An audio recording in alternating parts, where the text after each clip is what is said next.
Amém. Boa noite, graças a Deus por esse momento tão especial de louvor, de adoração ao Senhor. Deus seja louvado pela vida do Luiz, pela vida da Zildeia. Obrigado por sua companhia, você que esteve aí no momento do louvor. Nosso desejo é que você esteja conosco estudando a palavra de Deus, né? Nós estamos retornando aí, eu estou voltando a primeira quarta-feira do ano minha. Eu estava descansando. Eu esqueci de falar no domingo, vou falar no domingo de novo, mas eu quero agradecer a todos que colaboraram aí para minhas férias. Eu tive 3 domingos fora da igreja descansando, renovando as forças, né? E graças a Deus por isso, pela vida do Luiz, da Zildeia, do Carlão, da Carminha, da equipe de louvor toda, enfim, da Rosane, que me ajuda na parte aí da obra da igreja, enfim, muita gente me ajudou, Camila. O pessoal esteve atento, as coisas aconteceram, enfim, muito obrigado por esse apoio, eu sou grato a Deus. Eu não vou ficar falando mais nomes que eu posso esquecer de todo mundo, então muito obrigado a todos, né? Aqueles que intercederam por mim nas minhas férias, pela minha família, a gente ficou por aqui mesmo, enfim, só um passeio muito curtinho aí num lugar mais reservado, tranquilo, mas foi bem rápido, 3 dias somente, ficou mais em casa mesmo, não é tempo de estar saindo, não tem como. A gente está nesse momento de muita luta, muita dificuldade pela vida, né? É o que a gente tem observado aí. E cabe cada um se cuidar. Eu já falei sobre isso domingo e reitero para você. Eu tive a infelicidade ontem de enterrar o meu tio, o irmão da minha mãe, o irmão mais novo da minha mãe, né? Mais novo, mas ele tem aí quase 80 anos e ele faleceu. Provavelmente por essa doença, pelo quadro, está aguardando os resultados, né? A coisa tem sido muito severa e na minha família é a segunda pessoa que a gente perde aí pela Covid, né? Eu perdi um primo e agora perdi meu tio também. Então as coisas estão acontecendo, moradores de São Gonçalo mesmo, do centro de São Gonçalo, as coisas estão acontecendo, a gente precisa interceda pela família Marins, né? Minha tia Shirley, que ela esteja sendo consolada, a Sheila, que é a filha do meu tio, que perdeu o marido no final de abril para início de maio, eu não lembro bem a data, no finalzinho de abril ou início de maio, e agora perde o pai aí pela mesma doença. Que Deus esteja consolando o coração deles e o coração desses mais de 200 mil pessoas, né? Mais de 216 mil pessoas aí que perderam a vida, famílias inteiras. Eu sei casos que tem vários óbitos na família, enfim, coisa verídica, números verídicos, tristes. Cabe a nós a intercessão pelo nosso país, pela situação do mundo, né? E que Deus agilize aí no coração dos nossos governantes todo esse processo de vacinação, de cuidados, que a gente vai precisar ter esse ano ainda, muita coisa ainda. Então que Deus dê paciência, gente, fé, e que a gente esteja intercedendo por isso tudo. Vamos orar. Eu quero convidar você a ter uma oração, porque o estudo de hoje é isso mesmo. Deixa a sua Bíblia aberta no Salmo 17. A gente parou lá em dezembro, né, no último encontro, no Salmo 16. Hoje é o Salmo 17, o nosso estudo. A gente tem a intenção, né, não sei como é que vai ser o coração dos irmãos, tem tido feedback positivo de estudar todo o livro de Salmos. Então vai ter muito tempo para a gente estar meditando no livro dos Salmos, e hoje é o Salmo 17, tá bom? A gente vai estar meditando nele, mas eu quero orar primeiro, orar pelas nossas famílias, pelo nosso país. Eu queria que você nesse tempo se concentrasse aí, mesmo em casa. Eu sei que em casa às vezes a gente pode estar fazendo algumas coisas, isso acontece, não é o ideal, mas acontece, infelizmente.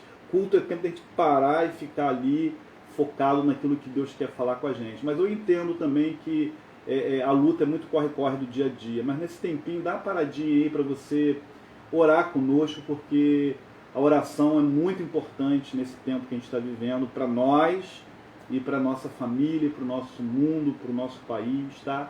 Eu quero te convidar a orar comigo. Vamos orar então, por favor, em nome de Jesus. Pai, obrigado por esse tempo que a gente se reúne como igreja, uma igreja virtual, uma igreja que está aqui no espaço virtual, mas nós somos a igreja real do Senhor, a igreja viva de Cristo. Nós te agradecemos por essa oportunidade, por essa liberdade. Não é em todo lugar do mundo que isso pode acontecer. A gente te agradece pela nossa nação, por a liberdade de culto, de adoração, de invocar o teu nome. Muito obrigado por isso. Nós queremos clamar a presença do Senhor, clamar a misericórdia do Senhor sobre a nossa nação, ó Pai, sobre os nossos governantes, sobre as famílias enlutadas, a família Marins agora, que só possa estar visitando o coração de cada um, da tia Shirley, ó Pai, dos seus filhos, da sua filha, consolando, dando a força necessária para viver. Ó Pai, esteja sobre as nossas vidas, porque é a nossa carne, é o nosso tio, Pai, que partiu nesse tempo de luta que a gente está vivendo. A gente coloca diante do Senhor. A gente coloca o povo, Pai, a responsabilidade pessoal de cada um, que em nome de Jesus, Pai, o Senhor traga essa consciência da gente se cuidar, que em nome de Jesus o Senhor toque no coração das autoridades, esse tempo de distribuição de vacina, de fabricação de vacina. Ó Pai, o chão está longo ainda, a nossa nação é muito grande. Olhe por nós, Pai. Tire as fraudes disso aí, Pai, revele, ó Pai, esses homens que estão desviando as coisas, furando fila. Meu Deus, esteja com as nossas autoridades, que as coisas aconteçam debaixo da sua paz, e que esse remédio que clamamos tanto pelo Senhor, ó Pai, possa surtir o efeito necessário para, ó Deus, aliviar essa carga de mortandade, ó Pai, de fúnebre sobre a nossa nação, em estado fúnebre. Que o Senhor tenha misericórdia, toque a tua mão, Pai, sobre a gente, toque a tua mão sobre essas vacinas, toque a sua mão sobre o mundo nesse tempo. Ó Pai, que o Senhor traga essa unidade, Pai. Nós temos um inimigo comum, que é, ó Pai, esse vírus. Tire toda a politicagem, Pai, desse meio, tire todo o partidarismo desse meio, que o Senhor traga essa consciência para a gente, derrama a tua graça sobre nossa nação, sobre o mundo, Pai. Cuide das nossas famílias, cuide dos nossos casamentos, cuide, ó Pai, dos nossos filhos, cuide daqueles, ó Pai, que estão passando por desemprego, por necessidades. Ó Pai, abra as portas, cumpra esse tempo, para que os nossos irmãos, as pessoas necessitadas, consigam o pão de cada dia. Vá trabalhando na nossa economia, esse equilíbrio entre a vida e a economia funcionando. A gente precisa de sensatez, ó Deus. Por isso nós clamamos a presença do Senhor para dar discernimento, Pai, às autoridades e cuidar da gente nesse tempo, Pai. Traga a união, nós precisamos disso, Pai. Nós precisamos nos unir como povo de Deus, nós precisamos nos unir enquanto cidadãos, ó Pai, para torcer para esse tempo passar, para orar para esse tempo passar, para, ó Pai, pedir a direção do Senhor sobre tudo. No demais, fala ao nosso coração, nós vamos estudar a Tua Palavra. Ó Pai, à luz do Teu Espírito, a gente precisa dessa intervenção do Senhor, desse cuidado do Senhor, para poder compreender melhor a Tua Palavra. Ilumina a gente aqui, faça com que esse estudo entre em nosso coração, traga paz, traga edificação, traga libertação, porque hoje nós vamos meditar sobre essa busca da Sua proteção, Pai. Muito obrigado por esse tempo, nós oramos assim no nome precioso de Jesus Cristo, o nosso único e eterno Salvador. Amém e amém. Amém, glória a Deus por isso. Eu quero te convidar a você ir ao Salmo 17, número 17. Lembrando, né? Salmo não é capítulo, é número, tem versículo, pode falar versículo ou verso. Salmo 17, verso 3 ou versículo 3, não tem problema, mas o salmo é número, não é capítulo, é saltério, né? São os números das músicas, das poesias hebraicas. Então eu quero te convidar a você acompanhar essa leitura. Eu vou ler aí numa versão que é Almeida corrigida, tá bom? Não vou ler na NVI hoje, eu leio de acordo com o estudo que eu tenho, como me adapto melhor nas interpretações também um pouco do original, que é em hebraico, é complicado, né? Então eu estou abrindo com vocês Salmo 17. Eu achei que a Almeida corrigida ficou melhor para nós meditarmos hoje nessa palavra.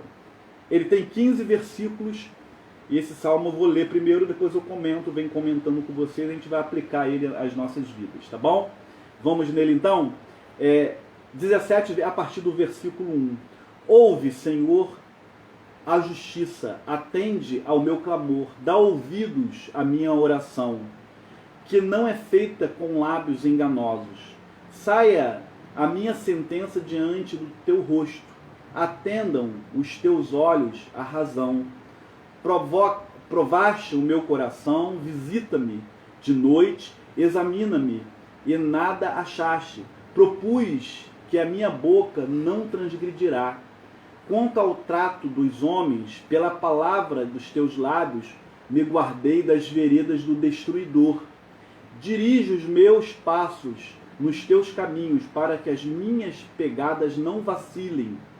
Eu te invocarei, ó Deus, pois me queres ouvir. Inclina para mim os teus ouvidos e escuta as minhas palavras. Fazes maravilhas as tuas beneficências, ó tu que livras aqueles que em ti confiam,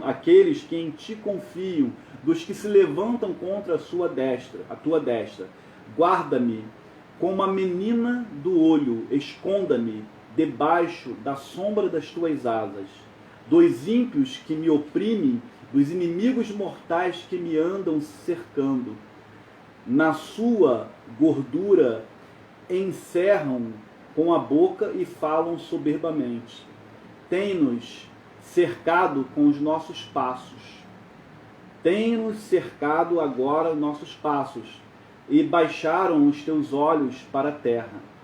Parecem-se como o leão que deseja arrebatar a sua presa, e com o leãozinho que se põe em esconderijos. Levanta-te, Senhor, detém-nos, derriba-os, livra a minha alma do ímpio com a tua espada, dos homens com a tua mão, Senhor, dos homens do mundo, cuja porção está nesta vida, cujo ventre enches do teu tesouro oculto. Estão fartos de filhos e dão os seus sobejos às suas crianças. Quanto a mim, contemplarei a tua face na justiça. Eu me satisfarei da tua semelhança quando acordar. Amém. Graças a Deus pela palavra do Senhor lida nessa noite, Salmo 17, né? É o Salmo de Davi, é uma oração de Davi, na verdade, pela intervenção divina. Isso mostra para a gente que é possível, para aquele que confia em Deus, buscar essa proteção, né? Que ele não desampara de maneira nenhuma aqueles que pertencem a ele. Então esse Salmo mostra assim um refúgio que é o Senhor para o seu povo, para o povo que invoca o nome do Senhor. Então é muito confortador você ler um Salmo e saber que a oração daquele que teme a Deus é uma oração que é ouvida. Então, como o título deixa claro, Salmo 17, ele foi escrito pelo rei Davi, né? E ele diz muito claramente que esse título ele é uma oração de Davi. Então, junto com mais outros 4 salmos, por exemplo, 86, 90, 102 e o 142, o Salmo 17 é identificado como uma oração dele especificamente, tá bom? Embora a gente saiba que pelo título ali, que foi o rei Davi que escreveu, a gente não tem a época, como alguns salmos aparecem pra gente, detalhada do momento da vida do rei Davi que ele escreveu esse salmo. Tem duas cogitações que são as mais discutidas entre os estudiosos do Antigo Testamento. Uma pode ser que ocorreu no tempo da perseguição, né? Que ele precisou fugir de Saul. Saul estava implacavelmente, o rei Saul, querendo matar Davi, ou talvez durante os dias da rebelião de Absalão.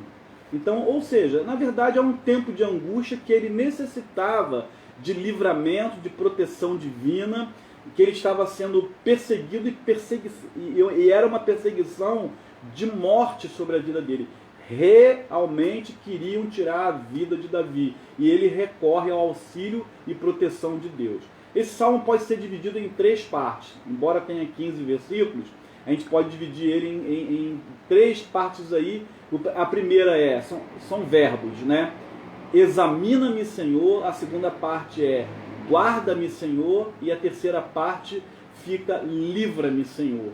Isso aí é uma forma da gente fazer uma divisão para a gente entender melhor o raciocínio do salmista nessa oração magnífica que ele faz.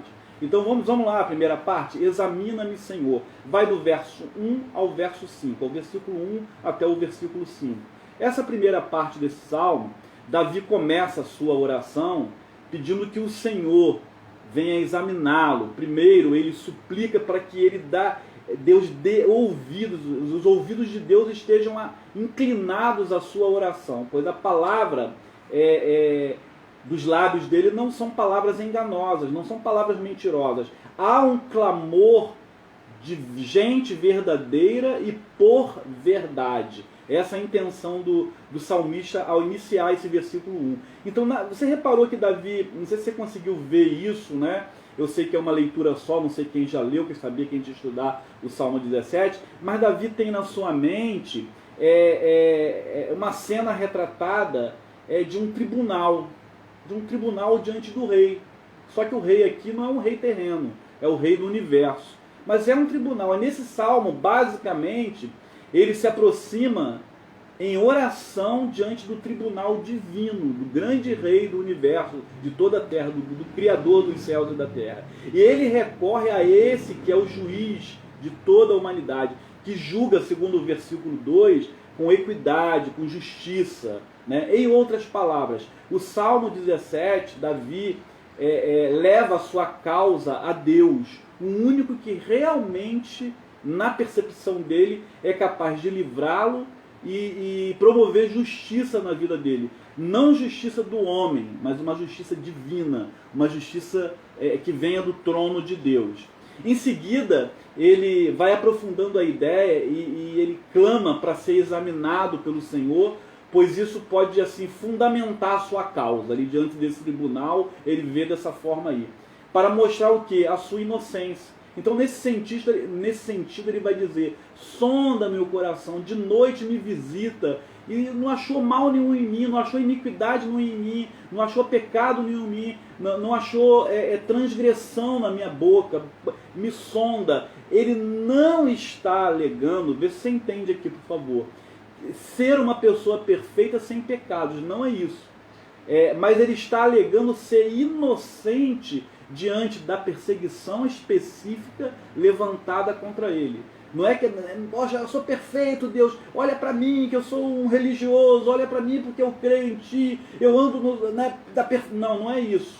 Ele clama a justiça de Deus para que Deus intervenha nessa questão que ele está sendo perseguido. Então o verso seguinte, o versículo 4, ele continua afirmando a sua integridade, não para o seu próprio padrão de justiça, mas na verdade pela obediência à vontade da lei de Deus, que ele deixa muito claro, né? Que ele anda nessa lei, ele não anda por caminhos violentos, né? O versículo 5, mas sim pelas veredas do Senhor. Eu estou andando em paz, o que estão fazendo comigo, o Senhor sabe, o Senhor já me visitou, o Senhor me conhece por dentro, o Senhor me conhece por fora, o Senhor sabe como eu tenho andado, eu busco a Tua direção, eu busco a Tua palavra, eu busco viver a Tua vontade. Então, não há engano em mim, eu não estou querendo fugir de ninguém, eu estou sendo fugitivo desse mundo, porque se eu continuar, se eu não fugir, eu vou morrer, julgue a minha causa. É um clamor a um tribunal, né? Um clamor ao tribunal divino, esperando essa solução de Deus. Então esse primeiro ponto é esse aí, examina-me. Eu quero que você entenda isso, esse examinar não pode ser, porque seria um contrassenso na Bíblia, se Davi admitisse que não tinha pecado, não fosse pecador. A Bíblia diz que todo mundo é pecador, todo mundo pecou, não há um justo sequer. Aquele que diz que não tem pecado é mentiroso. Está lá na primeira carta de João, lá no finalzinho da Bíblia, encostado no Apocalipse. Então Davi não poderia ter um relato desse bíblico, porque a Bíblia ia se contradizer. Ele está falando do ponto que ele está vivendo. E agora essa segunda fase desse salmo, guarda-me, Senhor, que vai do verso 6 ao verso 12. Então é a sequência dessa oração. Aí ele vai mostrar, o salmista, a sua dedicação, né, em invocar o Senhor, e ele explica que a sua invocação não é inútil. Preste atenção. Pois Deus é quem responde. Isso que fala o verso 6. Por isso ele pede, e pede com confiança que o Senhor mais uma vez ouça a sua oração. Então ele diz no verso 6, eu invoco, ó Deus, pois tu me respondes. E o verso 7, ele vai dando, é uma oração, então é você lendo uma oração, como ler um apontamento, vai dando uma sequência. No versículo 7, ele diz algo muito interessante. Ele diz para Deus mostrar as maravilhas da sua bondade. As maravilhas da tua bondade, ó Salvador, dos que a tua destra buscam refúgio. Aqueles que buscam refúgio na mão poderosa de Deus, na mão direita de Deus. Dos que se levantam contra essa destra. Então ele busca refúgio para que Deus proteja ele, para que Deus haja quem se levanta contra a mão de Deus. E, inclusive essa palavra a tua bondade é traduzida do hebraico no sentido de ideia de fidelidade. É uma bondade fiel, é uma bondade que não vai abandonar, é uma bondade que vai agir porque é o próprio caráter de Deus, bom e fiel. Paulo vai dizer para a gente, para clarear isso daí, mesmo quando somos infiéis, Deus permanece fiel. Então o Davi, ele tinha isso no seu coração. Mostra as tuas maravilhas, mostra a tua bondade, ó Salvador. Ele clama pela salvação de Deus. É muito interessante, por esse livramento de Deus. Então com isso o salmista aponta para esse amor de Deus derramado sobre aqueles que têm uma aliança com Ele. E o que é ter uma aliança com Deus, né? A aliança com Deus está ligada a um pacto de coração. Não precisa de vela, não precisa de gestos religiosos, de sacrifício. A aliança com Deus é uma aliança de fé, é uma aliança que a gente faz a partir da entrega de um coração. É uma aliança que a gente tem a partir daquilo que Deus revela para a gente. O que Deus revela para a gente? A sua palavra, a sua vontade. Então a aliança que o ser humano faz com o Senhor é a aliança da alma. Não é nem esse anel de casado que a gente usa, que tem um simbolismo, né? Evidente que tem um simbolismo somente, mas é a mesma coisa, a aliança não pode estar nesse anel, nesse metal. É só um simbolismo. A aliança, se não tiver no meu coração a respeito da minha esposa e da minha esposa a respeito comigo, essa aliança ela é quebrada, essa aliança ela é rompida.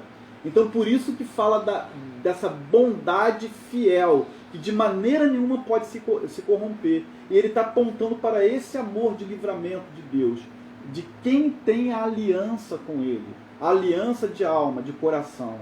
Não deixa se enganar, nem por meios evangélicos. Você ter aliança com Deus tem que dar isso ou fazer aquilo. A tua aliança com Deus que você tem que fazer é o seu coração, a sua confiança está exclusivamente em Deus, dedicada a Ele, somente a Ele. A Ele é quem você invoca, a Ele é quem você espera, a Ele é quem você clama.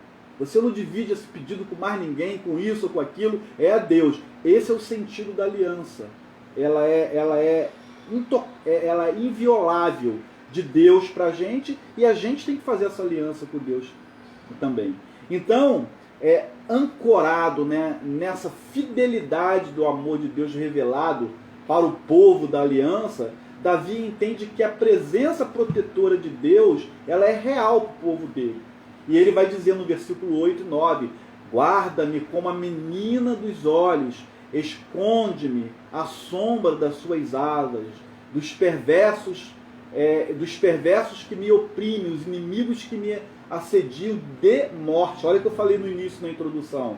Era uma perseguição de morte. Mas é muito interessante que Davi emprega a figura dos olhos e das asas. A expressão menina dos olhos tem a ver com a pupilazinha do seu olho. E observa que esse membro do nosso corpo é uma expressão hebraica de muita ternura. É uma poesia. Na poesia cabe essas ternuras e a oração ela se dá no contexto da poesia hebraica. Então, deixa eu falar uma coisa com você. Quando cai um cisquinho no teu olho que a gente não consegue nem ver. Esses dias nas minhas férias caiu alguma coisa no meu olho.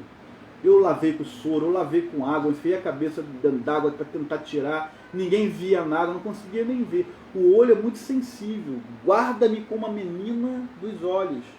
Onde a gente vai no oftalmologista, quem já foi fazer um exame, que ele coloca aquele colírio, que ele vai olhar lá dentro, gente, é terrível, é muito sensível. É uma sensibilidade de amor, de cuidado, de carinho. Aí ele usa a expressão da ave, né? A sombra das suas asas, né? A galinha, o pássaro, ele protege os seus filhotes debaixo caiu aqui, debaixo das suas asas. Então ele dá essa proteção de cuidado, de deixar envolvido pelo cuidado, pela ternura desse Deus. Isso é muito interessante olhar para essa oração de Davi. Então ele vai afirmando que da mesma forma que uma pessoa protege os seus olhos, qualquer coisinha que você vai bater nos seus olhos, qualquer coisinha você já... Né? É muito sensível, até a própria luz do sol, se você for olhar direto, você já quer buscar bota a ponta do chapéu, a mão assim, da mesma forma que eu protejo os meus olhos, que você protege os seus olhos, assim o Senhor protege o seu povo. Ele é sensível, isso que ele quer dizer, ele é sensível à voz, ao clamor, à busca desse povo. Então Davi também pede para que Deus o esconda, né? Então é refúgio na presença de Deus, debaixo das suas asas. E ele vai explicando que ele quer ser protegido de pessoas que cercam ele com um gosto de sangue na boca, para matar, para tirar a vida dele. Essas pessoas eles chamam de ímpios, de pessoas iníquas. Essa é a linguagem do salmista. São pessoas insensíveis, de coração cerrado, ou seja, estão calejados em desobedecer a Deus e quer continuar na desobediência a Deus, tem uma vida egoísta, profana, olha para aquilo que o seu umbigo quer, o que o seu desejo quer possuir, não quer saber de ninguém, fura a fila de vacina, o importante é que eu seja vacinado, ainda que falte para os idosos ou para os profissionais que estão na frente. Esse é o coração do ser humano. Não mudou nem na época de Davi, que tempão atrás antes de Cristo, e nem está mudando hoje, porque é esse ser humano que precisa se encontrar com Deus. Consequentemente, são pessoas astutas, cruéis, como o leão que fica ali. Ele usa essa metáfora para, na primeira oportunidade, pegar a sua presa. E a presa é a própria vida dele. Quantas vezes a gente não se sente assim, né? Quantas vezes a gente não se sente que está sendo presa de uma fofoca de um vizinho, de uma fofoca de um colega de trabalho, uma pessoa que quer pegar nosso posto? Quantas vezes a gente está se sentindo presa por alguém na família que está esperando a oportunidade para dar uma pernada na gente num negócio? É uma sensação de que a gente precisa desse terceiro ponto agora, do livramento do Senhor. Verso 13 ao verso 15, que é a parte final do Salmo 17.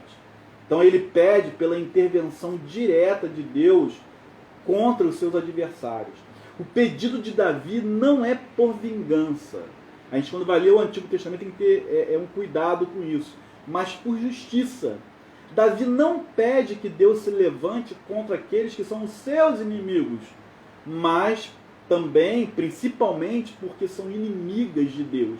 Quando ele usa o termo ímpio, é aquele que, além de rejeitar a Deus, trabalha contra a obra de Deus. Além de não querer ter Deus como exclusivo no seu coração, quer impedir que as pessoas entendam a proposta desse Deus que ele clama, o Salvador, esse Deus que ele clama, que entra no nosso coração. As pessoas ímpias são as pessoas perversas, que são inimigas do bem e inimigas de Deus. Eu acho interessante aquela palavra de Jesus: quem não é por mim é contra mim. Interessante que no caminho da salvação nós não temos meio termo. Eu estou quase salvo, eu estou meio salvo. Não existe isso. Ou você pertence exclusivamente a Deus, ou você não pertence a Deus. não é muito consolador essa palavra, não é muito consoladora essa palavra, mas é uma grande verdade bíblica. Não tem eu vou meio para o inferno, meio para o céu. Não tem eu vou para um lugar depois que eu morrer e ali à medida que vão fazer missas ou vão fazer culto para mim, ou vão orar pela minha alma que já morri, aí eu vou ser absolvido de um lugar para o outro. Não é bíblico isso. Eu sei que é uma palavra um pouco dura nesse tempo que a gente está vivendo, mas é um estudo bíblico. E aí onde você tira essa dúvida? Lucas, você pode ver lá a morte de Lázaro e o rico. Não tem um abismo entre na eternidade de um lugar para o outro. Um é a presença eterna de Deus para sempre e a outra é a ausência eterna de Deus para sempre, o inferno. Eu gosto de definir o inferno como a ausência de Deus eternamente. É isso que é o inferno. Você não vai ter mais a presença de Deus, vai ter sofrimento. Então é um salmo que aponta para isso. Mas pastor, por que esse salmo aponta para isso? Fica muito claro o modo como ele diz que essas pessoas ímpias, mundanas, ou seja, são as pessoas que não reconhecem a graça comum de Deus. Elas buscam a autossatisfação, as suas recompensas passageiras nessa vida. Ele deixa isso muito claro. Eles olham para o próprio umbigo. No finalzinho você vai ver isso daí. Pessoas que se preocupam apenas com o seu próprio prazer e não dão glória a Deus, não vivem para a glória de Deus, não vivem para o bem comum. É a minha família, sou eu, é o que eu quero, é a minha vontade, sabe? E assim vai vivendo a vida. Mas o salmista, por que eu entrei nesse espaço da eternidade? Justamente por causa do verso 15. Ele contrasta essa realidade da perspectiva do cristão com a verdadeira satisfação da vida dele. Você que é filho de Deus, teve uma experiência de entrega da vida a Jesus, você que aceitou Cristo como seu Salvador, não existe, a gente se ilude, começar por mim e calculo que por muitos que estão me ouvindo que me ouvirão, a gente se ilude achando que tem algo nessa vida melhor do que se parecer de verdade com Jesus, ou de ter uma vida face a face com Deus, ver Deus face a face. O verso 15 fala disso.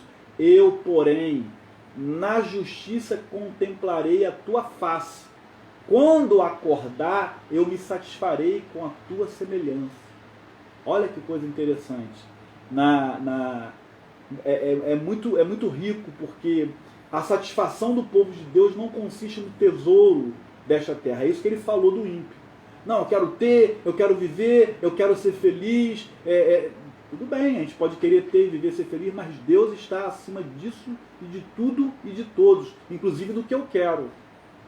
Mas essa satisfação está ancorada na promessa do Senhor a respeito do que é maravilhoso, esplêndido, sem palavras, para aqueles dias que virão e que nós vamos receber um corpo glorioso, um lugar que não é esse lugar, a eternidade, contemplar Jesus face a face, é o que ele está falando, não passar mais por dor, por sofrimento, por Covid, por dor de cabeça, por reumatismo, por dor no pé, por ter que usar óculos, receber tudo novo, novos corpos, nova realidade, nova dimensão, novos cosmos, nova existência em todo sentido. No livro do Apocalipse, Jesus fala: eis que faço nova todas as coisas.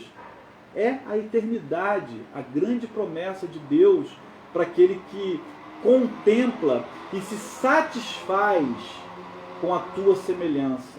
É isso que Davi está colocando nesse final. É muito rico esse salmo. E assim termina, sabe, o estudo dessa palavra. Que você possa entender essa caminhada que a gente deu de o Senhor examinar o coração. Né? Leia o Salmo 139, que coisa linda. Leia essa noite o Salmo 139. Examina-me, sonda-me, ó Deus. Ele começa assim, Davi, e termina no último versículo: sonda-me, ó Deus. Examinar, guardar como uma menina dos seus olhos, com ternura, debaixo das suas asas, protegido, e livrar a gente de pessoas malvadas e do maior inimigo do ser humano, né? Que não é desse mundo, seria o próprio Satanás, o inimigo das nossas almas, que tem procurado enganar as pessoas a viverem uma fé falsa, uma fé pobre, uma fé que está baseada nas circunstâncias e nas coisas desse mundo. O que esse salmo aponta é para Deus livrar a gente, guardar a gente, examinar a gente, para a gente experimentar num futuro muito próximo, num abrir e piscar dos olhos, é o que é a sua vida e a minha vida, esse face a face, esse estar na presença de Deus eternamente. Então que Deus te abençoe, que nessa noite você possa reconhecer essa autoridade, essa presença de Deus na invocação dos lábios de um homem pecador como eu e você e como Davi. Deus responde à oração, ele deixa muito claro isso. Eu quero que você baixe sua cabeça nesse tempo, em nome de Jesus, eu quero orar por você. Se não for incômodo para você, coloca a sua mão aqui, em nome de Jesus, no seu coração. Ó Pai, em nome de Jesus, teu Filho, eu quero interceder por esses corações que estão me ouvindo, os meus irmãos, meus amigos, as pessoas que nos ouvirão mais tarde, amanhã, depois.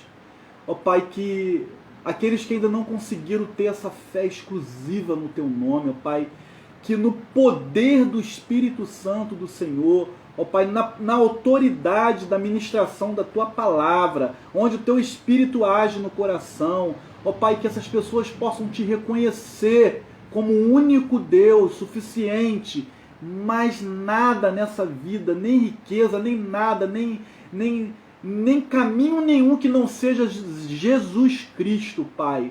Planta essa semente, faça, Pai, com que essas pessoas que me ouvem, os meus irmãos, ó Pai, dependam inteiramente, como Davi olhou, da Tua graça, do Teu livramento, da Tua salvação, ó Pai, da Sua proteção para Te ver face a face, Jesus.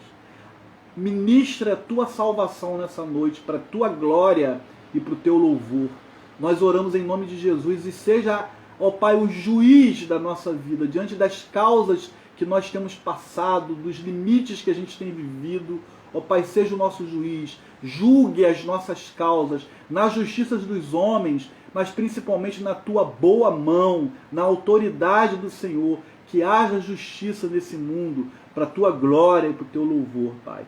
Nós oramos assim, nos dê, Pai, essa noite na Tua presença, no Teu descanso, na Tua paz, que o Senhor reine no nosso coração, que nesse momento, Pai, essa pessoa que está orando comigo, sinta o Teu toque, Pai, o Teu carinho, como meninas dos olhos, como, ó Pai, o filho debaixo das asas, que sinta a Tua ternura, o Teu beijo, o Teu abraço, Senhor, porque Tu amas a cada um, Pai. Toma nas Suas mãos para a glória de Jesus, Pai. Muito obrigado, Deus. Nós confiamos no Teu nome. Que a graça maravilhosa de Jesus, que o amor de Deus, o Pai, que as consolações do Espírito Santo do Senhor esteja sobre o Teu povo, esteja sobre todo aquele que está ouvindo essa palavra, esteja sobre, ó Pai, o coração de quem quer crer de verdade no Senhor nessa noite. Derrama da Tua presença, Pai, em nome e glória por amor do Teu Filho. Amém. Amém. Muito obrigado pela sua paciência, por esse tempo de estudar a palavra de Deus. Semana que vem estaremos aqui de novo, o Salmo 18 que vamos estudar. E domingo estamos online, estamos presencial também no nosso culto, com limite de pessoas. Vai sair a listinha lá na sexta-feira. Você pode participar. Você que está aqui nos visitando, tem várias pessoas nos visitando também. Se quiser participar do nosso culto presencial, faz um contato com alguém daí, pelo Messenger mesmo, ou com alguém que você conheça, quer conhecer a nossa comunidade, chegar mais perto de nós. Vai ser uma honra ter você com a gente. Domingo, 19h20, estaremos de novo. Pela manhã temos a reunião que eu quero fazer, tá? Com o pessoal da juventude, com o pessoal do Panorama Bíblico. E quem quiser participar também não tem problema não, tá? É uma reunião onde a gente vai apontar algumas coisas para o ano de 2021 que está queimando o meu coração da parte de Deus, entendo isso, e quero dividir essa responsabilidade com vocês. Deus abençoe, um beijo para todos e um resto de semana também abençoado, tá? Se proteja, se cuida, não demole, porque as coisas estão acontecendo. Podem acreditar nisso, tá? Fiquem na paz. Amém.